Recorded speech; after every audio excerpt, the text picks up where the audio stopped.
In this video, I will show you how to apply Wobble Text Animation in CapCut PC.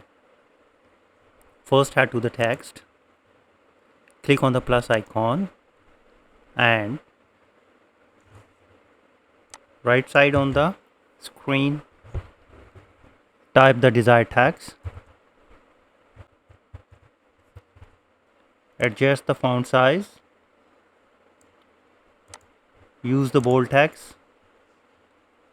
You can make it underline, change the color if you want, and then go to the animation section.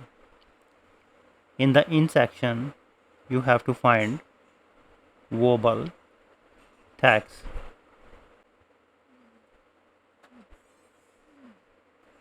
So here is the Wobble Text. This is the Pro feature. So click on that, and here you can see that I'm increasing the duration, so it is much better. Let's increase the duration to 30 seconds. So this is much better. So let's play how it looks. Wow, this is much better. If you think this video is helpful and you have learned something new, please support my channel. Thanks for watching.